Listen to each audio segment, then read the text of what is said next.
Hey, what's up guys, it's Mario here with Junkable Money. This video kind of want to talk to you guys about a couple of tips that I've learned over the last few years. I'm going to be talking a little bit about myself and maybe like my journey on how I got here.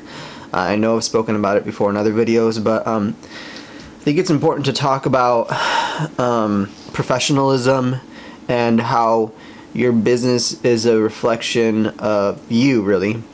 Like when you run a business, you need to be representing your business at all times. What I mean by that is, if you're going out dressed like you just got out of bed in sweatpants and you know basketball shoes and like a tank top or something, that's definitely not the way you want to start this business. The reason for that is because if you want to be a big company that can charge larger amounts of money and be profitable and live the life you want to live, you're gonna have to start treating it as such. I'll give you an example. Before I've been self-employed for 5 years, but the way I became self-employed was I actually got let go from a job, and I was there for I believe 5 years. I worked for Airmark Uniform Services. And I'm going to tell you the whole story. This video might get long, but I think it's important to talk about this stuff. So, I worked as a route sales rep, and at Airmark, they put you on a route, and you're in charge of managing accounts for uniform services. That means like dropping off linens and napkins and all sorts of stuff for businesses and mats and stuff like that. Basically, the way it works is they train you for a few months, and then as soon as a route becomes available, they say, here's the keys to the truck. Now, this route is yours, and we're gonna pay you commission. And whether you grow this route or lose customers, it's on you. This is we're giving you the keys. You do what you want with it. Obviously, if you lose a lot of accounts, you probably get fired. But so in turn, it basically pushes you to grow the business and build relationships with these people. Now, when I was given the route, I got it at $7,000 a week. By the end of the year, I was at $14,000, and that was because I learned how to manage accounts, talk to people, build relationships, and that's what I talk to you guys a lot about: is building relationships with the people that you service. And that goes hand in hand with how you portray yourself, your professionalism, and how you dress. I mean, it may sound weird, but that has a big part in it. Like if you dress with your uniform, if you wear your steel-toed shoes on construction sites, if you wear the proper PPE for certain jobs, you're going to come across as a real business, and a business that is professional and that can grow, especially when you're dealing with commercial customers. And residential customers even, they don't want people coming to their house, into their home to take furniture, where their families live, and you look like a crackhead. That's just not the way to do business. So back to that job that I had. I had a lot of customers. I had 200 accounts that I managed on a weekly basis with this company. Now, the way I was able to grow my route and maintain the customers that I had was through the relationships that I built. And what happens with that company is that they have price increases every 6 months, sometimes every 3 months. And the way that I was able to get those price increases to stick was because of my relationships. They would tell me, hey, you know what? I don't even care about this company. I can go with another one. The only reason that I stick with them is because of you. You're my route driver. You do a good job for me, and we built a relationship. So that's what I try to do with this business now. Now, going back to dressing for success and wearing your uniform, wearing the right PPE. When I started working at that company, I hated stuff like that. I hated following all these tiny little rules. I thought it was super annoying. Literally, you had to wear a black belt, black steel-toed boots, a white undershirt, white socks. Like, they were very specific about everything you needed to wear, and I hated following those rules. I remember one day I even decided to not wear my steel-toe boots, and what I did is I wore some Air Force Ones that were all black. thinking that, like, you know, nobody's gonna notice. As soon as I got there, the GM noticed, and this was when I first started, and I really didn't care. He came up to me, he goes, "Are those steel toe?" And I was like, "No." And I don't know, maybe the way that I answered or whatever, but at that time I was a helper, and I was getting trained to get my own route. And I remember when he asked me that, and then he walked away, he went and talked to the guy that was training me, and then later that day the guy came over and he goes, "Hey, are those steel toe?" I'm like, "No." And the guy goes, "Well, that GM came over and talked to me, and he asked me about you, and then he basically said, 'I think Mario told me to go fuck myself.'" And that's kind of like how I felt. I didn't obviously say those words, but that's probably how I came across. And since I worked there for 5 years, it took me a long time to realize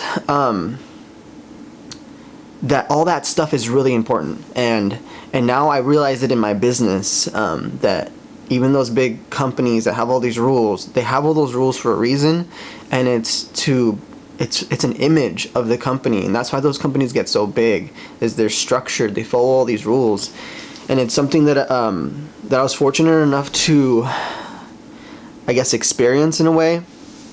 Now, going back to me getting fired, I didn't do anything super bad, but I mean, basically the reason I got fired was not because of performance. It was because I sold a vehicle and the person never registered it to their name, and then they got a ticket, and it was like a parking ticket or some sort of violation, and basically like it didn't get paid, and then finally they sent me a notice, but I had moved, and basically my license was suspended because of this ticket that I didn't even know about. And I drove the company truck for 1 day with my license suspended, and I got put on a 10-day suspension because of it.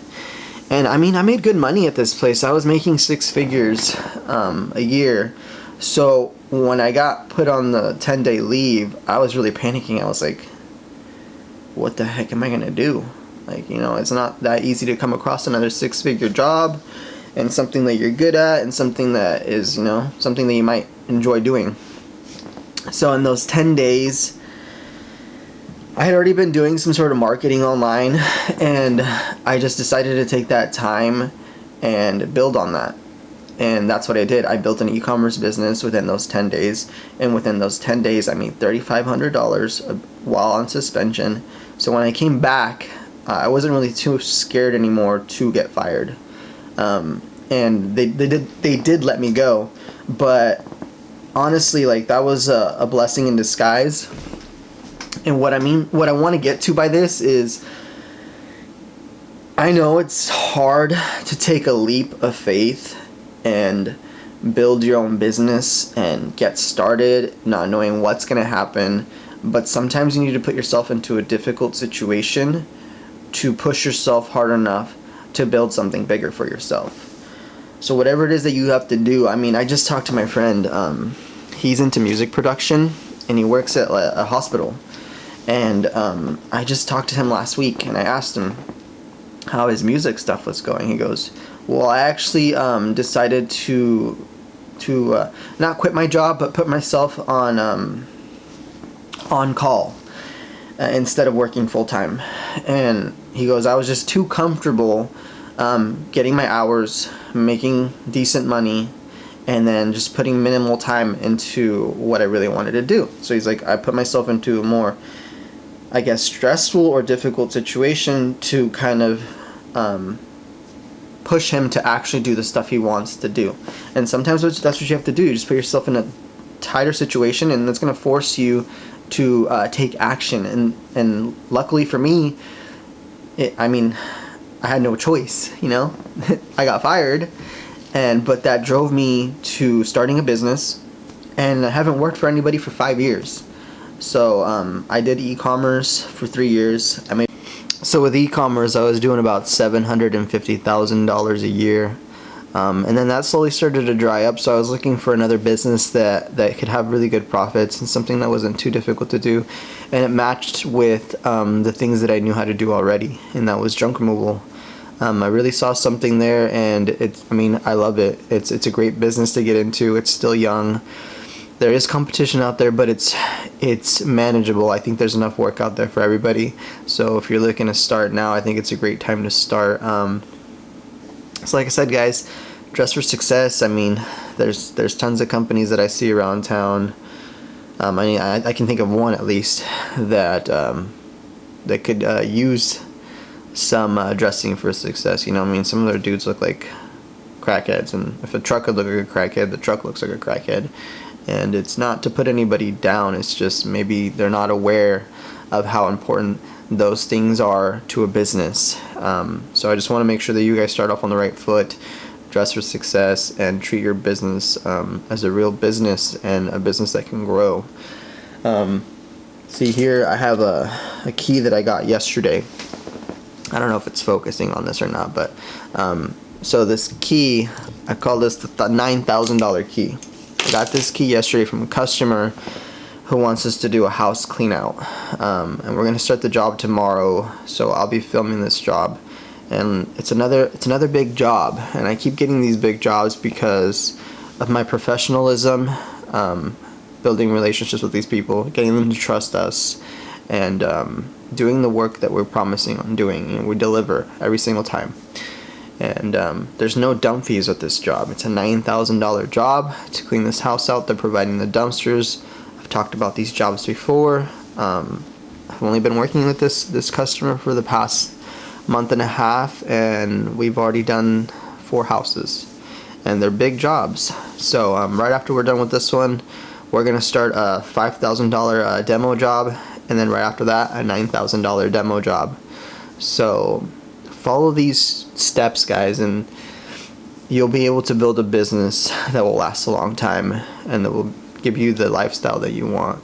Other than that, the only other thing I want to say is the new course is released now. You can hit the link below. It is the course on how to start a junk removal business from start to finish. I think it's going to be like 14 or 15 videos, and it'll just cover everything, every aspect of starting a junk removal business, from setting up an LLC, setting up a bank account, setting up credit card processing, all those little things that you guys have questions about. The course is only going to be $99. Didn't make it free for the simple fact that I believe that if you're invested into something a little bit, you're going to take action on it more. Rather than if I give you guys something for free, you might just, do it at your own pace. So I really want you guys to feel that pressure. It's not very much money, but it is going to pressure you to use what you spent your money on. I mean, I've spent thousands of dollars on courses before, and I utilized them and implemented these things because I spent my money on it, and I'm going to get my money's worth. So if you're looking for a course that's going to teach you how to start a junk removal business and answer all those little questions and get you started on the right foot, head over down to the link below and check out that course. As always, the junk removal Google AdWords course is still available. It's 50% off, so go take advantage of that. If you find these videos helpful, or if there's topics that you want me to cover, leave a comment below. If you like this video, give it a thumbs up. If you didn't like it, give it a thumbs down. Thanks for watching, guys. Have a great day.